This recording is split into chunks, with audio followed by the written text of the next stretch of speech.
Hi everyone, welcome to Meet Me at the SPCA. I am Jim Boudreau, the Executive Director of the SPCA of Tompkins County. We're going to head over to the shelter and hear from some of our awesome volunteers who dedicate timeless hours to the care of our animals. We're going to hear about some of our adoptable cats that we have at the shelter for adoption, and then some of our adoptable dogs. Joining us back here in the studio a little bit later will be Dr. Elizabeth Berliner from the Maddie's Fund Shelter Medicine Program at Cornell University. And we're going to talk a little bit about our collaboration with that program and how they've been able to help the Tompkins County SPCA. So enjoy, and I'll see you back here in a few minutes.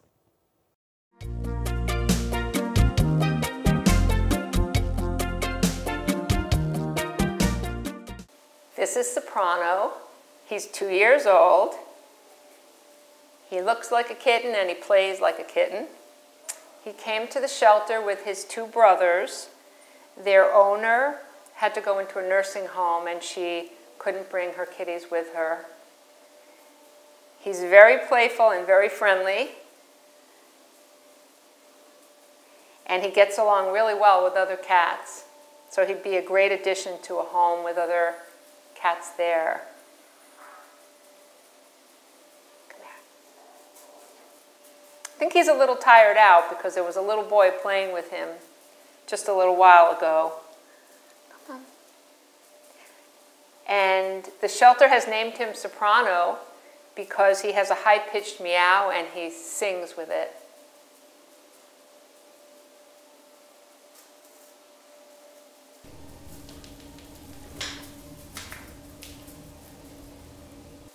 He's also friendly and affectionate and loves to be petted when he's not playing.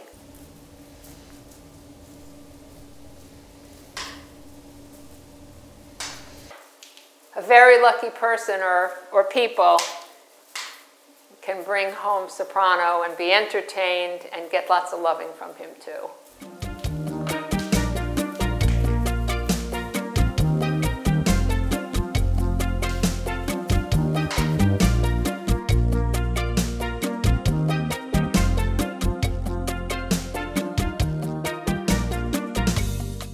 This is Comet. He's 8 years old. He likes to be petted, and he's affectionate on his own terms. He's a beautiful gray cat with a little bit of cream mixed in. Come here, boy.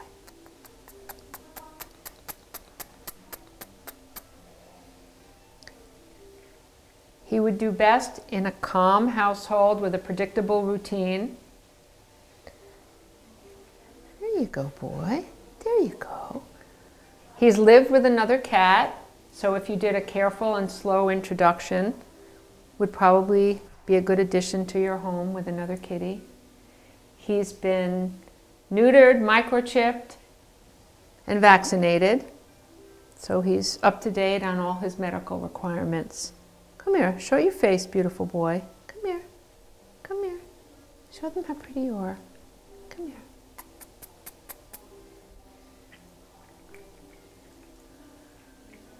Yeah, so he's one of our older cats who's been through a little bit of troubles in life, and he wants to have a new start in a happy home. Come here, come here.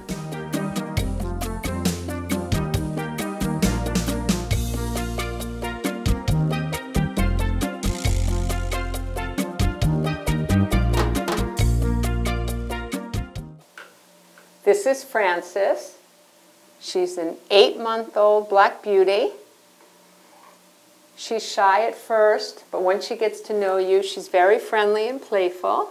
She's being a little bit shy now.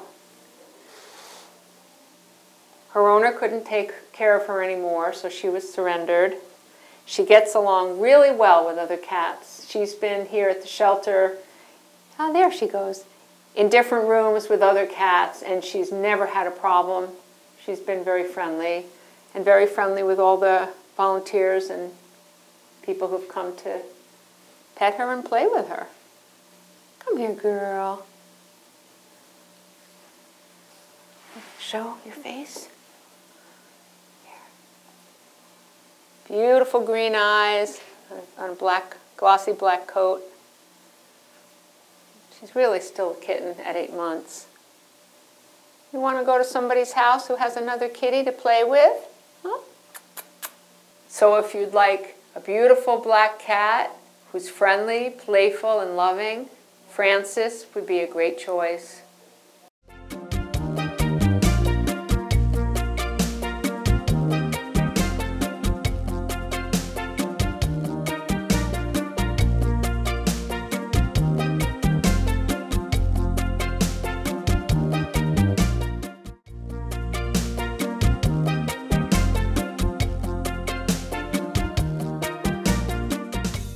Hi, my name is Tanya, and I'm a volunteer at the SPCA of Tompkins County, and I'm here to introduce you to some of the adoptable dogs at the SPCA. This is Sabrina, who I'm just going to give you a moment to drink in her beauty, if you can see her. Beautiful Alaskan Husky, gorgeous blue eyes, these thick, cute, furry ears. Sabrina was brought in recently. She's an owner surrender because she didn't do well with the other dogs. She's a bit of a diva. But she's more dog than you'll ever need. She's just beautiful. She was tied outside most of her life, so didn't really have a lot of interaction. So it's taken her a while to get used to interacting with people. But as you can see, very quickly, when she's comfortable with you, she'll just plop on her back and sit down for marathon belly rubs. She loves this, her favorite thing. She would do really well with an active family since she loves walking. I love walking with her in the field by the SPCA in the snow. I felt like I was in the Alaskan tundra. She's like, the snow was up to my knees, but she was like, boop, it was really easy. She was like, what's taking you so long? So she is fabulous on a walk, and she actually knows how to ski jord, which means pulling somebody on skis. You may have seen the photo on SPCA's social media of her ski jording with one of our volunteers. But she's very cuddly. She's just beautiful. She's actually kind of goofy too. She likes playing with squeaky things. Squeaky thing, squeak, go. Good girl, you gonna bring it back? Oh, good girl. Good girl. She is doing better, isn't she? She's so good. Whoa, there she goes. There goes Sabrina. Your favorite num-num, can you sit? Yummy num-nums. Come and meet gorgeous Sabrina.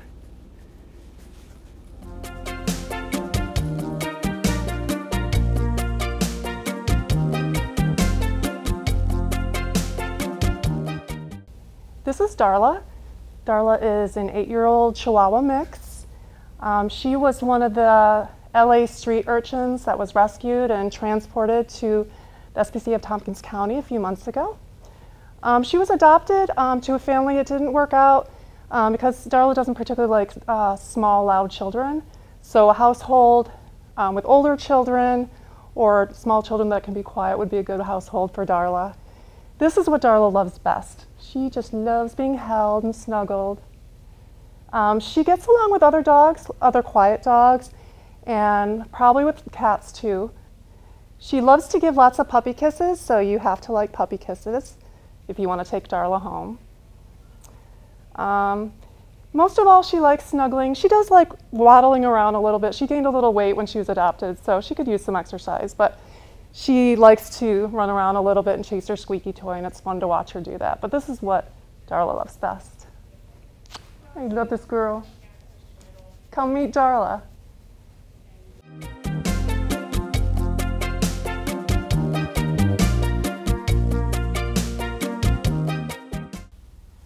This is Arthur. Arthur's a year-old something, probably a little hound in him. He came in, he was a stray in the dead of winter, poor thing. He's still very skinny, you can see his ribs. But he is just a sweet, happy boy. He is a love. He loves people, he loves other dogs, he loves playing, he loves snuggling. He's adorable. Look at the face. He likes kissing.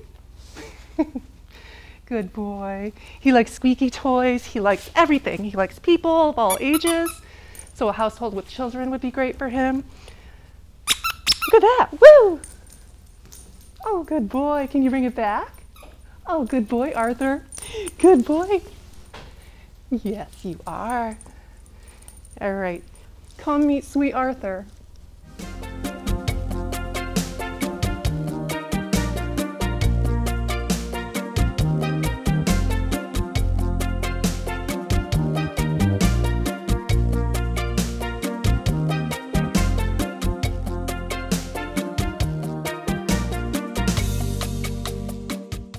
Hello, my name is Dr. Holly Putnam, and I'm a faculty clinician with the shelter medicine program at the College of Veterinary Medicine. And our program does provide all the veterinary care for the SPCA of Tompkins County. So I'm here today looking at Darla, and Darla is a little dog here who came into our shelter just recently. And shelter medicine is quite interesting in that it's a unique blend of individual animal care and herd health. And so we always need to be aware of the health of each individual animal and how that can affect all the other animals in the shelter. And then the opposite of that is how all the other animals in the shelter can affect each individual animal. So one of the most important things that shelters can do is to administer vaccination as soon as the animals enter the shelter. And that will hopefully provide each animal with immunity to infectious pathogens right away. Most shelters will administer core vaccinations, which will prevent infectious pathogens. For dogs, these are canine parvovirus and canine distemper virus, along with several other respiratory viruses. For cats, we're looking to vaccinate them against feline panleukopenia, feline calicivirus, and feline herpes virus. Several of those pathogens can be completely protected against through vaccination, and probably the most important for dogs in a shelter would be canine distemper virus, and for cats would be feline panleukopenia. So vaccination can prompt immunity within hours of administration. Whereas the other infectious agents, vaccination can help decrease the symptoms and therefore the spread of infectious agents within shelters. So the sooner we get those vaccinations into the animals, the sooner their immunity responds and the faster they are able to prevent infection within their own bodies if they do become exposed to it in a shelter setting. The spread of pathogens can be common in shelters because animals are coming into close contact with each other, and that's why vaccination at the time of intake is very important.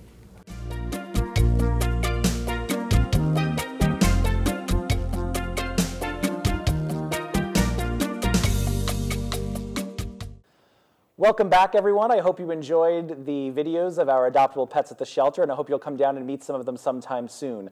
Joining us today is Elizabeth Berliner, the head of the shelter medicine program at Cornell University. And in 2010, the Tompkins County SPCA started a collaboration with the shelter medicine program at Cornell, and we've sort of been together ever since. So welcome, Elizabeth. Thank you for joining us. Thanks for having me. My pleasure. Can you give us a little bit of history of the shelter medicine program at Cornell? So the shelter medicine program at Cornell started officially in 2005. However, the first course was actually taught in 1999 when I was a student there in the veterinary college. Up until that point, there were no courses in shelter medicine anywhere in the country. So our program in 2005 started a comprehensive training program for students, and then also started a training program for graduate veterinarians. And it's been growing ever since. Great. Well, the shelter medicine program, certainly my experience has been that it has been transformative for us at Tompkins. You know, viewing the animals as a pipeline and as a shelter system has really helped get our animals through the process more quickly than it has in the past, which again, the idea is to get them into homes as soon as humanly possible. Absolutely. But what were some of the top issues when you first started consulting with us that you felt were a challenge for Tompkins that you wanted to help us on? Sure. Well, I came back to Cornell in 2010, and our collaboration started about in May of 2010. And probably the biggest issue at that point, similar to most shelters in the country, was overpopulation in the shelter. So it was crowded and overcrowded for some of the animals, and a relatively stressful place to be at times. And so we went to work putting into place protocols and some best practices that work to provide preventive care quickly for our shelter animals, to provide timely evaluation, and then to essentially decrease the length of time that they spend in the shelter so that they can get to adoption faster. So that was probably the first work that we did, was really try to decrease the amount of time each animal spent in order to allow us to more humanely house the animals in our care instead of overcrowding them. And believe me, that's common in most communities because everyone wants to save as many lives as possible. And so often that can result in overcrowded shelters. Very true, very true. Now, you guys are one of the few programs in the country that specialize in this, and as a result, you get countless phone calls for consult work around the country. What are some of the top issues that you find that you guys are being asked to help fix in shelters nationwide? Well, certainly one of them is the question of capacity and how to move animals more quickly and effectively. We also get calls about outbreaks, and so sometimes we can deal with those remotely over the phone. Sometimes we travel to those sites. And probably our biggest area at this time, which is actually a really nice place to be in shelter medicine, is facility design.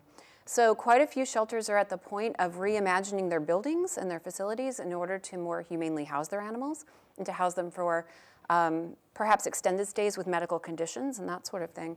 So we get quite a few calls about how to build a new shelter. And that's one of my favorite calls to take, actually, because it's very exciting to kind of be at the front end of a project that can change so many lives moving forward. That's great. One of the things that I've always enjoyed about the collaboration with your program and Cornell as a whole is the amount of students that we get to see at the shelter, whether they're undergrads, just kind of, learning a little bit about what we do, or some of the residents that you have every year through your program. Talk to me a little bit about the impact that this program and this direction of shelter medicine has on the students. Sure. Well, this collaboration is really ideal in the sense that we provide the primary care for the shelter animals. We're directly in the shelter working with them in terms of medical and surgical services. The students get hands-on time with animals. They get to learn something about shelter medicine practice. They get to learn some skills in terms of helping shelters in the future to more humanely provide care. And so it's in the trenches work, providing direct relief of suffering for homeless animals. And I can't think of anything better than that for veterinary students, quite frankly. I agree. And again, you've been a huge help to our shelter here locally, and I'm sure to many other shelters around the country. A few months back, the shelter medicine program at Cornell actually put together a video highlighting some of their work that they've done, not just with our shelter here locally, but with shelters around the country. So we're going to enjoy that clip coming up in a few minutes to focus on some of their work. And then we'll be headed back to the shelter where we'll hear from Sarah Post for a Happy Tales adoption update and to hear about some of the animals that were featured today that have already been adopted. So thank you again for joining us, and thank you, Elizabeth, for joining me. Thank you. And we'll see you all back again sometime soon.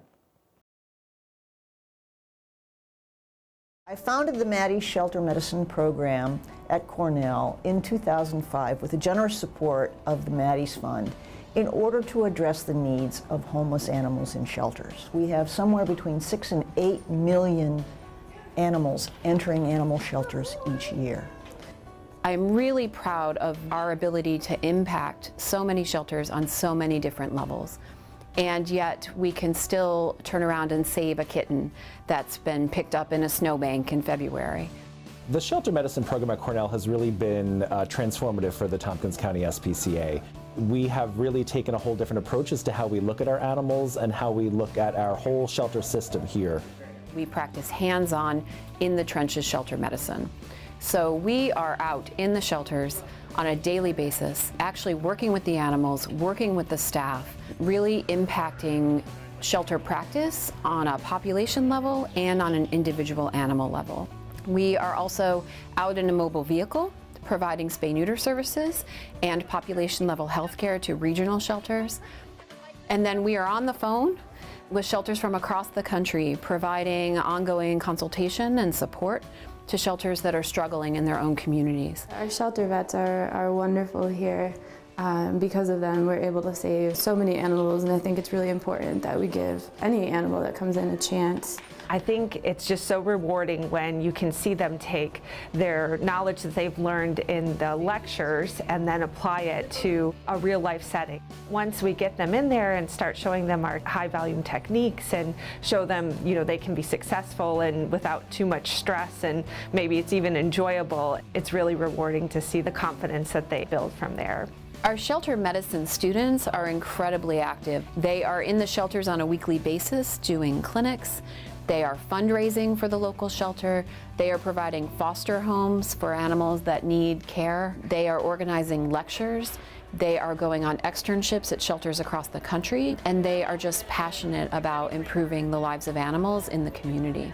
Animals come in that are either surrendered by their owners or come in as strays, and they need to be fully checked in, and so that means that the students get to do their initial exam. Our program provides training for veterinary students, advanced training for graduate veterinarians, offers outreach services to animal shelters, and provides cutting-edge research to improve the welfare of companion animals. And they treat every animal with equal amount of respect, and we're able to save so many of them, and we're so lucky to have that resource. So this is Jack, and Jack came into the shelter completely matted, covered with a lot of fecal material and in some pretty rough shape. He's about 8 years old and super sweet, so he got a haircut and a medical evaluation. He had horrible dental disease, so yesterday we did some periodontal treatments on him. He also had a consultation with ophthalmology. So the benefits of our program working with shelters is also helping them figure out how to problem solve cases like Jack. He's an older animal, multiple conditions when he walked in the door, and yet with our help, the shelter could figure out how to get him in a home. And that's our goal for every animal that walks through the door of the shelter. I love being so close as a shelter to a veterinary college. We obviously get a lot of students who come through and do the shelter medicine track while they're students. I think it gives them a different perspective on veterinary medicine, and the hope would be that after some exposure to a shelter environment, that they would be more likely to get involved with a shelter. It's been remarkable to me how many of our graduates stay in touch and let me know how they are now acting in their new communities to benefit their local animal shelters. So I really have seen evidence that this training for veterinary students impacts communities across the country. I think once they graduate, it's very likely that shelters in their community may ask for their advice and help in any manner in which the veterinarian is willing to contribute. I think that these programs are really important as a student, primarily because they're raising a whole new generation of shelter veterinarians. And so now you have veterinarians graduating every year with a set of best practices that they're able to adapt to their particular shelters. So we've been fortunate enough to be able to offer a conference every summer in shelter medicine. It's really a comprehensive shelter medicine conference that can address training at all levels of shelter medicine. The Maddie's Fund Shelter Medicine Conference at Cornell has really been a great help for not just me as an executive director, but for our entire staff. You get to go and share lots of great ideas and best practices with professionals in the shelter medicine program. We have been extremely fortunate to have several very generous donors who have endowed parts of the program. However, we still rely on individual private donations to sustain much of the operations. And so at this point, we are still looking for donors to enable us to continue this important work. And we really can't do it without them. So certainly on a large scale level, we are still looking for endowment for faculty positions and trainee positions. On smaller levels, we have individual projects that we seek funding for, and right down to memorial or in honor of donations can be done on our website. So with a very simple click of a button, people can donate to our ongoing ability to offer these incredibly important services to shelters and to our students and our trainees. The problem of homelessness in animals in America continues, and so we're continuously motivated to improve their lives. It's always rewarding to hear how the small lessons that we give here at Cornell trickle out nationally across the country to impact animals in very real and sustainable ways. So Jack says thank you, Maddie Shelter Medicine Program, and we say thank you, Cornell University, for continuing to support our program in the way that you do. And thank you to all the veterinary students who make such a difference in the lives of these animals.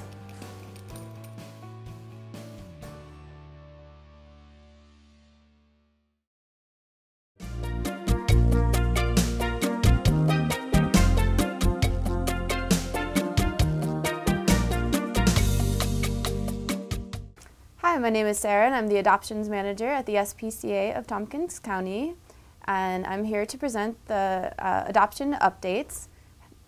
Since last episode, we've adopted out Joe and Creed, who were featured, as well as Tina the cat. And here are some updates on some different animals. The first is for Ashley the cat, who was adopted this past Sunday, and here's a note from her adopter. This past Sunday, I adopted B-Max, previously known as Ashley. I just wanted to let you guys know that she settled in quickly and likes to drape all 14 pounds of herself across the chests of her victims, and now enjoys pets all over her body. I was warned of a potentially sensitive, sore, don't touch me back, but she's been doing great. We're going to work on being a little more active to get her to a healthier weight over the next year. So glad to be her new home. She is an absolute wonderful cat and enjoys following me around and talking. She purrs non-stop. And next is a small Chihuahua who was a transfer in from Los Angeles. Her name was Panda, and her new name is Ruby Sue. Her adopter writes, Ruby Sue, formerly Panda, is thoroughly enjoying her forever home. She loves her new sister, Coco Louise, and even comes to work with me. My granddaughter thinks she is amazing, just like everyone who meets her. We love her so much. Thank you, Tompkins County SPCA, for everything you do. And those are the updates for this week. If you'd like to share your Happy Tales adoption updates, visit our Facebook page and go to facebook.com and search for SPCA of Tompkins County. Thank you.